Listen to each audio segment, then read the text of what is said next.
충남에 물폭탄이 쏟아지면서 농가 침수 피해가 잇따랐습니다. 수확을 앞두고 농사를 망치게 됐는데 또 비 소식이 있어 농민들의 걱정이 커지고 있습니다. 장마철, 특히나 위험한 곳은 빗물이 순식간에 차오르는 지하 공간입니다. 어떻게 대피해야 하는지 살펴봤습니다. 당진 스마트 축산단지 조성 사업에 반대하는 집회가 열렸습니다. 이날 예정된 김태흠 충남지사의 당진 방문은 집중호우로 연기됐습니다. 서산시 신청사 건립 사업이 행정안전부의 타당성 조사가 마무리되면서 속도를 낼 전망입니다. 신청사는 오는 2026년 착공해 2030년 준공될 예정입니다.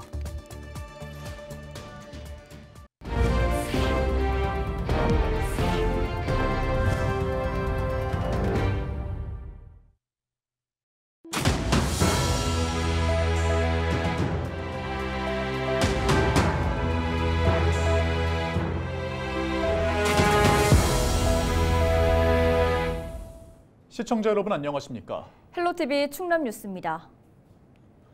나흘간 200mm가 넘는 장맛비가 쏟아지면서 충남 지역 농가에 침수 피해가 잇따랐습니다. 수확은 시작도 못한 채 올해 농사를 접어야 하는 농가의 시름이 깊기만 합니다. 이미정 기자입니다. 예산의 한 시설하우스. 비는 그쳤지만 여전히 밭 절반가량이 물에 잠겨 있습니다. 밤사이 물에 잠겨 못 쓰게 된 수박은 이리저리 나뒹굽니다. 지난밤 내린 비로 시설하우스가 침수되면서 이렇게 수확을 앞둔 수박을 못 쓰게 됐습니다. 수박 몇 통이라도 건져보려 애를 써보지만 값을 제대로 받을 수 있을지도 미지수입니다. 출하를 코앞에 두고 자식같이 공들여 키운 작물을 내다 버려야 하는 농민의 마음은 한없이 무너집니다. 이것이 한 7월, 10월경이 출하할 건데 앞으로 한 5, 6일 있으면 출하할 예정인데 미리 비가 많이 와가지고 다 가지고 이거 다 버릴 거예요. 얼마라도 팍 건지면 다행이고 그런 입장이에요. 인근 쪽파 농가도 마찬가지. 연일 내린 비로 시설하우스 10동이 모두 물에 잠겼습니다. 물이 빠져 겉보기에 멀쩡해 보인다 해도 한번 침수되면 뿌리가 망가져 영양분을 흡수하지 못하다 보니 상품성이 없어 판매가 불가능합니다. 늘어지고 있잖아요. 이제 값어치가 없다 보니 이제 할 수가 없죠, 작업 자체를. 근데 지금 하나도 못 건지게 되는 거고 이게 10동 반인데 크죠, 피해가. 지난 7일부터 나흘 동안 200mm가 넘는 비가 쏟아진 충남 지역. 예산과 홍성 등 지역에서 축구장 42개 규모의 농경지가 침수되고 주택이나 도로에 물이 들어차는 등 비 피해 신고 250여 건이 접수됐습니다. 이번 주말 충남 지역에 소나기가 내릴 것으로 예보된 가운데 짧은 시간 많은 비가 내려 추가 피해가 우려되는 상황. 이제 막 복구 작업에 나선 농민들의 걱정은 커지고 있습니다. 헬로티비 뉴스 이미정입니다. 이런 가운데 홍성의 한 주민은 응급 상황을 소방서에 바로 알릴 수 있는 장비 덕분에 호우 피해를 최소화했습니다. 홍성군 홍동면 신기리에 사는 75살 서춘자 어르신은 10일 새벽 빗물이 주택 침실을 덮치자 게이트웨이로 불리는 장비를 통해 119에 신고했습니다. 게이트웨이는 응급 상황을 소방서와 자녀에게 바로 전달할 수 있는 장비로 홍성에는 안전사각지대에 놓인 3,000세대에 설치돼 있습니다. 서춘자 어르신은 신고를 받고 출동한 소방관들의 도움을 받아 인근 마을회관으로 몸을 피했습니다. 연일 장마가 이어지면서 전국 곳곳에서는 침수 피해가 속출하고 있습니다. 피해 예방도 중요하지만 한 번 재해를 입은 곳의 재발 방지도 무엇보다 중요합니다. 네, 4년 전 장마로 인한 피해가 심각했던 전남 지역의 현장을 송하영 기자가 다시 살펴봤습니다. 지난 2020년 8월 기록적인 폭우로 범람했던 섬진강. 불어난 강물의 인근 지역은 형체를 알아보기 어려울 정도로 쑥대밭이 됐습니다. 광양 다안면에서는 자전거 도로와 제방이 무너져 인근 도로가 통제됐고 순천 황전면에서는 비닐하우스와 축사가 잠겨 미처 구출되지 못한 소 5마리가 폐사됐습니다. 당시 심각한 피해의 두 지역은 특별 재난 지역으로 선포됐습니다. 긴 시간이 흐른 현재 얼마나 달라졌는지 다시 찾아가 봤습니다.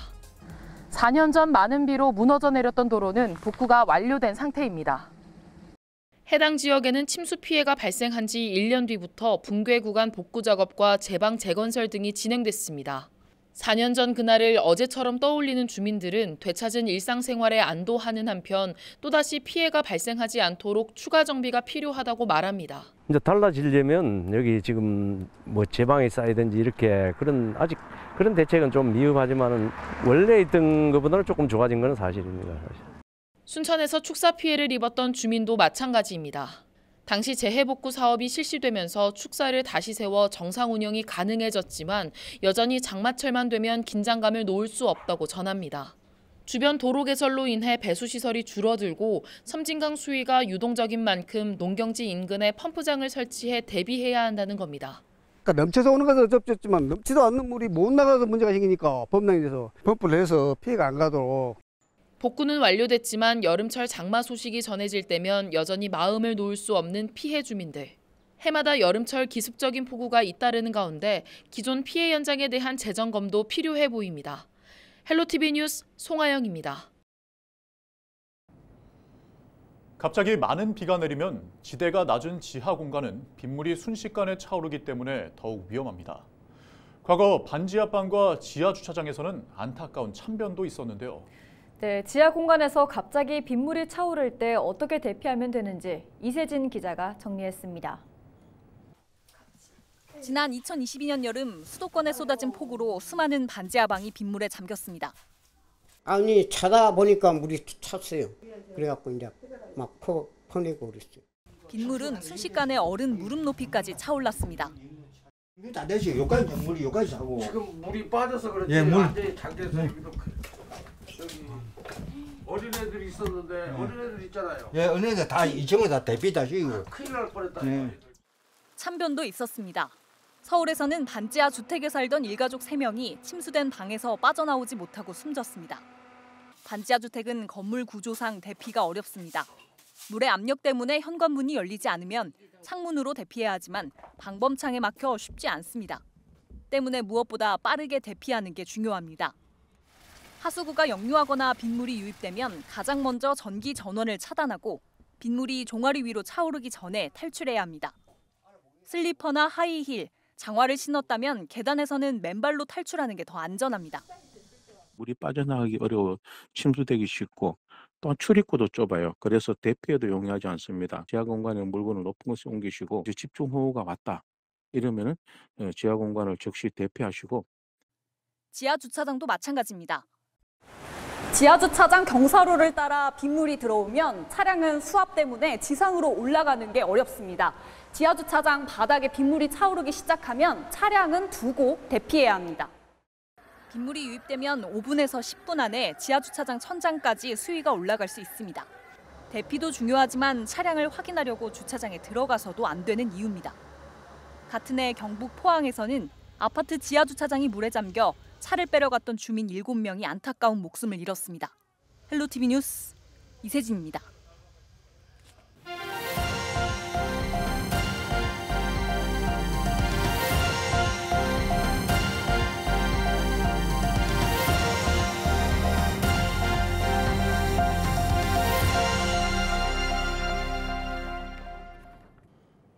충남도의 당진 스마트 축산단지 조성 사업에 반대하는 집회가 10일 당진시청 앞에서 열렸습니다. 경찰 추산 시민 400여 명이 참석한 이번 집회는 당초 당지를 방문하기로 한 김태흠 충남지사에게 사업 철회 입장을 공식적으로 확인하기 위해 추진됐습니다. 하지만 김 지사가 부여 등 수해 현장 점검에 나서면서 일정이 변경돼 당진 방문은 이뤄지지 않았습니다. 앞서 김 지사는 지난 8일 오성환 당진시장을 만나 주민들이 반대하는 축산단지는 조성하지 않겠다고 말한 바 있습니다. 지역사회에서는 환경오염과 취약한 방역을 우려하며 축산단지 조성을 반대하는 목소리가 확산하고 있는 상황입니다. 30만 초대형 배지 축사 건립을 즉각 중단하라!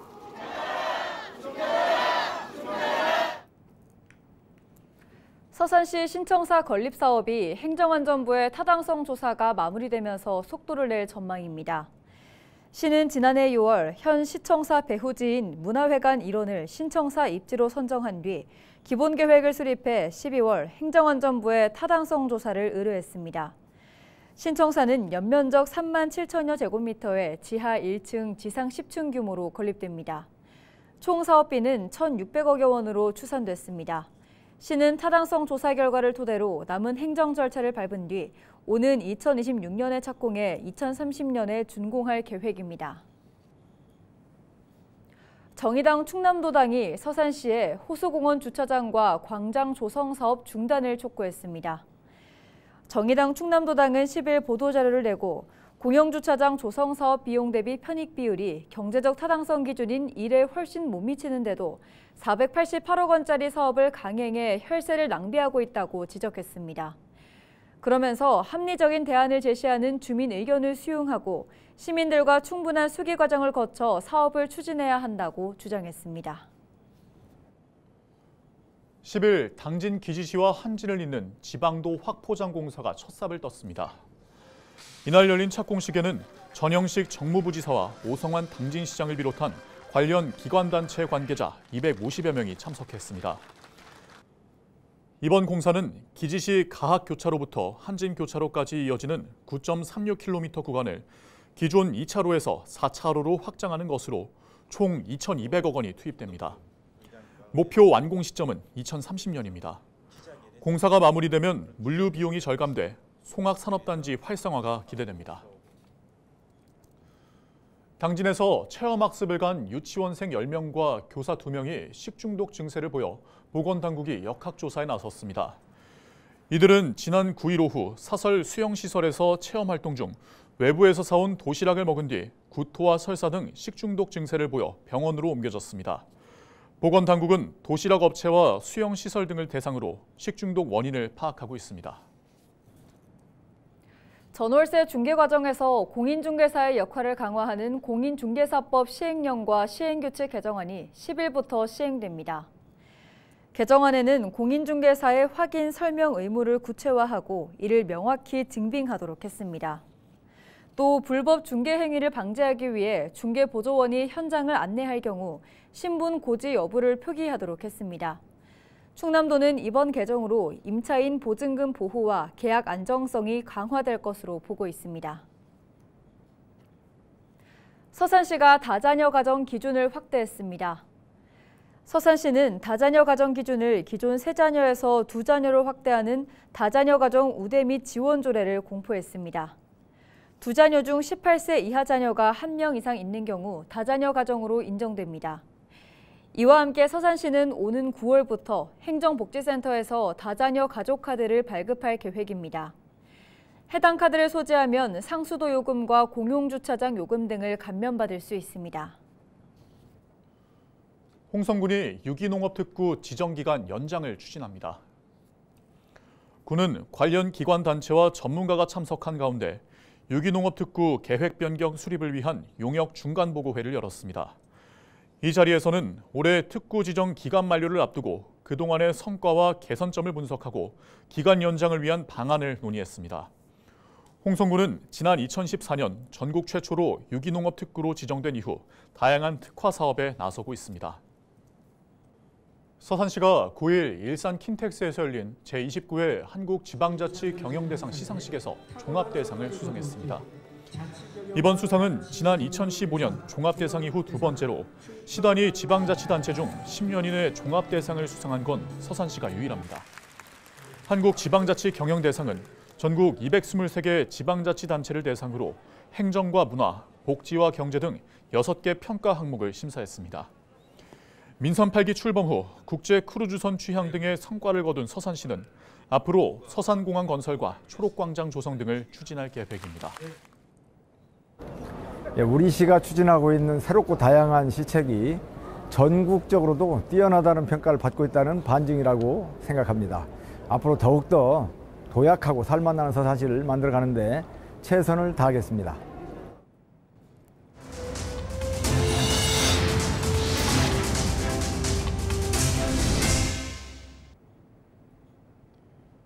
이상으로 뉴스를 마칩니다. 저희는 언제나 지역민 여러분과 함께합니다. 시청해주신 여러분 고맙습니다.